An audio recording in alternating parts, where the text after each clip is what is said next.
Molt bé, doncs jo us parlaré d'aquest llibre del Ramon Gené, que és un músic i s'ha fet famós o l'hem arribat a conèixer més per programes que ha fet a la televisió, com són Òpera amb texans o Això no és una cançó. De fet, els meus pares el van conèixer amb aquests programes i em van dir «T'has de mirar aquests programes?» I jo, vale.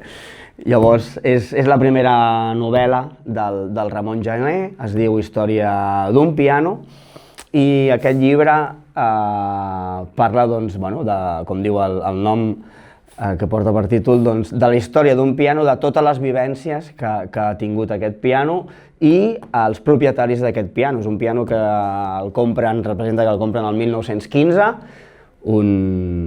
uns anys que va patir una Primera Guerra Mundial i una Segona Guerra Mundial, llavors amb una fàbrica d'Alemanya, un Gottlieb Steinway. Llavors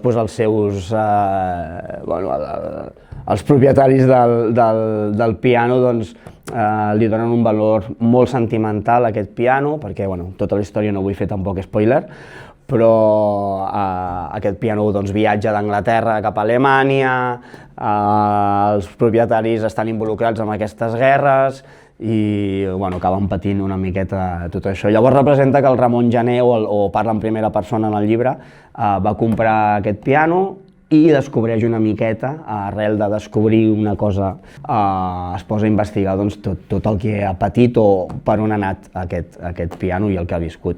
Aquests programes que fa el Ramon Gené, sobretot el que ell intenta és transmetre coneixements de la música, per exemple, temes d'harmonia, o temes de melodies, o temes d'allò, a gent que no sap música. I el llibre el que fa moltes vegades, diu, van tenir una conversa i aquesta conversa anava allegro ma non troppo, utilitza llenguatges musicals, que en aquell moment, si no saps música, allegro ma non troppo, què vol dir això? I t'ho aclara, vol dir més ràpid, més d'allò, tal. Llavors sí que m'ha fet gràcia d'utilitzar aquest llenguatge a vegades a dins del llibre. A mi m'ha tocat bastant perquè és una cosa que sempre l'havia pensat. Jo vaig començar a tocar el piano, tinc un piano alemany, precisament també, un Lochmann. Aquest del llibre és del 1915, el meu afinador m'havia dit que era del 1800 i alguna cosa, perquè abans de ser un piano havia sigut una pianola. La pianola és aquestes que porten el mecanisme i que llavors, segons quin ruló li poses, toca una peça o una altra. Llavors el meu piano deu tenir també molta història, i ho havia pensat alguna vegada, on havia estat aquest piano, qui l'havia tingut, qui l'havia tocat. El mateix cas em passa amb el meu saxo. Jo tinc un saxo des de fa uns 15 anys, però que és un Selmer de l'any 54, i també ho he pensat moltes vegades, aquest saxo, què ha viscut, on ha estat, on ha tocat, qui l'ha tocat, com l'ha tocat, l'estic tractant bé, no l'estic tractant bé. Això que et diuen a vegades d'ostres, m'han robat un violí que he deixat al cotxe, no deixeu mai els instruments al cotxe, que us els puguin robar, perquè realment tenen un valor sentimental també i li donem aquests instruments que crec que és un valor molt important i afegit.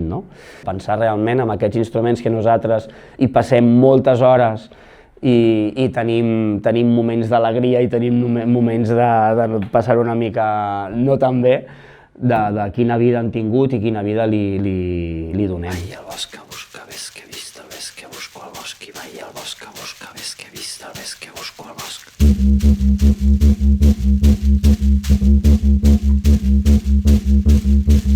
Vaig al bosc a buscar, ves que he vist el ves que busco al bosc, i vaig al bosc a buscar, ves que he vist el ves que busco al bosc.